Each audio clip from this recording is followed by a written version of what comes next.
एक 23 साल का युवा गेंदबाज सचिन का विकेट निकालकर कुछ इस तरह से सेलिब्रेट करता है। इसके बाद जो होता है ये शायद आपको भी पता होगा, अगर नहीं पता तो हम बताते हैं। इस लम्हे के पीछे एक बेहद अद्भुत कहानी है जो साफ साफ बताती कि ओलंगा ने ये क्यों किया। ऐसा क्या था जिसने 23 साल के गेंदबाज में इतनी हिम्मत जगा दी कि वो क्रिकेट के भगवान कहे जाने वाले सचिन तेंदुलकर के सामने इतनी बड़ी तौहीन कर दे। एक ऐसी तौहीन जिसके 36 घंटे के बाद जो कुछ हुआ उसने एक मिसाल कायम करके रख दी। 31 जनवरी 1995 जिम्बाब्वे के लिए आज एक ऐतिहासिक दिन, क्योंकि आज जिम्बाब्वे क्रिकेट के इतिहास में पहली बार एक ब्लैक इंसान यानी क्रिकेट टीम में खेलने वाला था। अफ्रीका के इस छोटे से देश में जहां 99.38% आबादी काले लोगों की थी, वहां उनकी पूरी क्रिकेट टीम गोरे लोगों से भरी हुई थी। आज एक काला आदमी अपने देश के लिए सिलेक्ट हुआ था। वो वहां के लोगों के लिए बिल्कुल नया था। 18 साल की उम्र में उस इंसान का डेब्यू हुआ पाकिस्तान के खिलाफ। सभी की नजर उस मैच पर टिकी हुई थी और मैच शुरू होते ही उसने अपने पहले ही ओवर में एक विकेट ले ली और उसके बाद उसे चोट लगी और उसे बीच मैच में बाहर जाना पड़ा। उसी मैच में जिम्बाब्वे ने पाकिस्तान को हराकर अपनी पहली टेस्ट जीत दर्ज की थी। मैच के बाद उस नौजवान पर थ्रोइंग के चार्जेस लगा दी गई और वो अंतर्राष्ट्रीय क्रिकेट से बैन हो गया। जानते हैं ये युवा गेंदबाज कौन था? ये गेंदबाज था हेनरी ओलंगा। ये 18 साल का वो नौजवान जो सिर्फ प्योर पेस पर भरोसा रखता था, जिसे जिम्बाब्वे का पोस्टर बॉय कहा जा रहा था। उसे जल्द से जल्द अपनी बॉलिंग एक्शन को सुधार कर फिर से टीम में ज्वाइन होने को कहा गया, लेकिन यह सुधार जिम्बाब्वे में नहीं होना था। ओलंगा के पास कई ऑप्शन थे और उन सब में से उसने चुना भारत। चेन्नई का MRF पेस फाउंडेशन, जो उस समय Australia legend Dennis Keith Lillee के नेतृत्व में दुनिया भर में मशहूर था। यहां ओलंगा ने पूरा समय बिताया। जिम में अपने पेस, अपने एक्शन और अपने हुनर को सुधारता और रात को चेन्नई की गलियों में घुमा करता, ऐसी गलियां जहां उस समय एक ही नाम गूंजा करता था,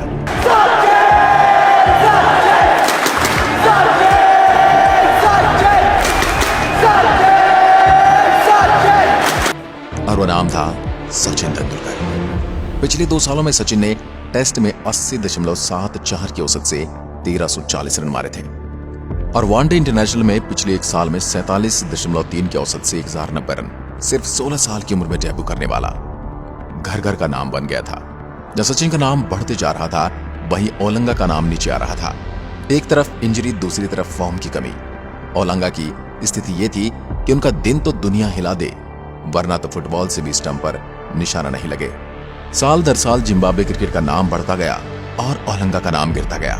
और फिर आया सितंबर 1998, इंडिया का जिम्बाब्वे टूर, या फिर ये कहो सचिन का जिम्बाब्वे टूर, क्योंकि साल टीम को छोड़ो, पहले सचिन को संभालो, यह वाला मोल था। ऑस्ट्रेलिया के खिलाफ 2 शतक, फिर एक के बाद एक 3 मल्टीनेशनल टूर्नामेंट के फाइनल में शतक। इस साल में अब तक कुल 7 शतक और इस सीरीज के आखिरी वनडे इंटरनेशनल में आया 8वां। इंडिया वनडे इंटरनेशनल सीरीज तो जीत गई थी, अब सिर्फ एक टेस्ट बाकी था, लेकिन अभी भी जिम्बाब्वे के पास सचिन का कोई जवाब नहीं था। ऐसे में टीम में वापसी हुई इंजरी से बाहर बैठे ओलंगा की, क्योंकि जिम्बाब्वे को सचिन से निपटने के लिए ओलंगा के पेस की जरूरत थी। ओलंगा जब मैदान में उतरे तब तक किसी को कोई खास उम्मीदें नहीं थी, खासकर तब जब पहली इनिंग में जिम्बाब्वे 181 रन पर अपने 8 विकेट गंवा चुकी थी। फिर बैटिंग करने आया ओलंगा और 50 मिनट की साझेदारी के साथ टीम को 221 रन तक पहुंचाया और फिर गेंदबाजी करते हुए पूरी इंडियन बैटिंग लाइनअप को चीर कर रख दिया। भारत का पूरा टॉप और मिडिल बैटिंग हर कोई ओलंगा का शिकार।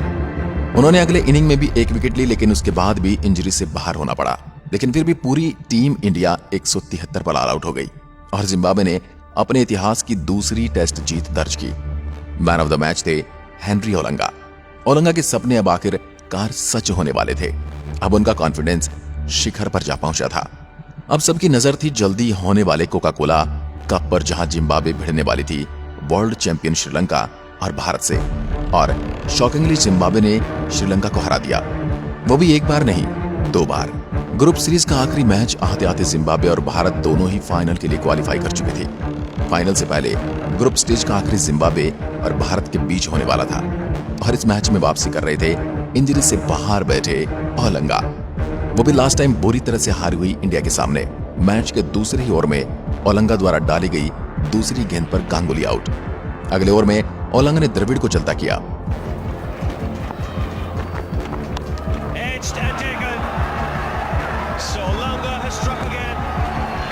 और तीसरे ओवर की तीसरी बॉल पर ओलंगा ने एक विकेट, वो खुशी मनाने वाला ही था कि अंपायर ने 9 बॉल करार दे दी।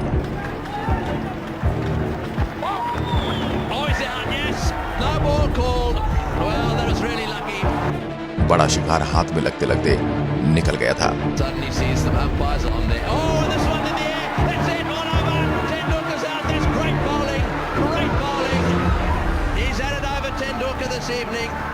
ओलंगा ने फिर अगली बॉल शॉर्ट बॉल डाली और सचिन उसे खेल नहीं पाए और कैच थमा बैठे। 3 ओवर भारत के 3 टॉप ऑर्डर बल्लेबाज चित, उनमें से एक सचिन, इन फॉर्म दुनिया का सबसे बड़ा बल्लेबाज, जिसे ओलंगा ने 2 गेंदों में 2 बार आउट किया। उसके बाद हुआ ये कि सचिन का विकेट लेने के बाद ओलंगा की खुशी फूले नहीं समा रही थी और वो सचिन को हंसते हंसते घूरने लगे। खुशी और कॉन्फिडेंस में की गई यह एक एक्शन उन पर और उनकी टीम पर कितना भारी पड़ने वाला था, इसका उन्हें कोई अंदाजा नहीं था। ओलंगा का यह सेलिब्रेशन देख सचिन का रिस्पॉन्स आप साफ देख सकते हो। पैवेलियन जाते वक्त जब सचिन ने जडेजा को क्रॉस किया, तब जडेजा ने मौआद लाइट करने के लिए कहा, क्या सर ऐसे ही आउट हो गए? तब सचिन ने जवाब देते हुए कहा, फाइनल तक रुक, और वो वहां से चले गए। टूर्नामेंट का फाइनल अब से 36 घंटों के बाद होना था और सचिन के लिए ये 36 घंटे उनकी जिंदगी के सबसे लंबे 36 घंटे होने वाले थे। आउट होने के बाद सचिन नेट में चले गए और वहां लगभग 1 घंटे तक शॉर्ट बॉल की प्रैक्टिस करते रहे। जब तक वो वापस लौटे, ओलंगा 4 विकेट ले चुका था और भारत 152 पर आउट होकर मैच हार चुका था। टीम वापस आ गई, लेकिन सचिन अपने कमरे में बैठकर बार बार बस एक ही बॉल को सोच रहे थे। अगली सुबह फिर से वो नेट प्रैक्टिस करने चले गए और वहां जिम्बाब्वे भी सचिन के खिलाफ रणनीति तैयार कर रहा था कि कैसे भी सचिन को सेटल नहीं होने देना है। मैच शुरू होने से कुछ देर पहले तक ओलंगा अपनी टीम के साथ पूरे जोश में आ रहा था, वहीं सचिन अपनी घड़ी को घूर रहे थे। कई साल बाद उन्होंने एक इंटरव्यू में कहा था कि उस शॉर्ट बॉल ने मुझे रात भर जगाया था, मुझे बस अब हिसाब बराबर करना था। फिर मैच शुरू हुआ, एक तरफ सचिन, दूसरी तरफ ओलंगा। पहली गेंद सरप्राइज बाउंसर और सचिन का शानदार पुल शॉट। इसके बाद सचिन ने ओलंगा के साथ जो कुछ भी किया वो किसी कत्ल से कम नहीं था। सचिन मानो जंग लड़ने उतरे थे। पूरी जिम्बाब्वे बॉलिंग लाइनअप की धज्जियां उड़ा दी, मानो हर गेंद स्टेडियम के बाहर मारने की फिराक में हो। सचिन का वो बॉडी लैंग्वेज, एटीट्यूड, एग्रेसिवनेस देख जिम्बाब्वे टीम को छोड़ो गांगुली भी चौंक गए। मैच खत्म होते होते दादा के 90 गेंदों में 60 रन थे और उतनी ही गेंद में सचिन के 124 रन, 12 चौके, 6 छक्के और यह स्ट्राइक रेट उनके शांत होने के बाद का था। क्योंकि ओलंगा जब बॉलिंग कर रहे थे तब उन्होंने अपनी हाफ सेंचुरी मात्र 28 गेंदों में पूरी कर ली थी। भारत एक भी विकेट गंवाए बगैर 30 ओवर में ही मैच जीत गया। दोस्तों, आज की इस वीडियो में बस इतना ही। आपको यह सचिन की कहानी कैसी लगी हमें कमेंट में लिखकर जरूर बताएं। क्या आप मानते हैं कि सचिन ने हमेशा अपना जवाब अपने बल्ले से दिया है, उन्होंने कभी भी जुबानी जंग नहीं लड़ी? यदि हाँ तो कमेंट में लिखकर जरूर बताएं। एक बार फिर मिलते हैं, तब तक के लिए नमस्कार, जय हिंद, जय भारत।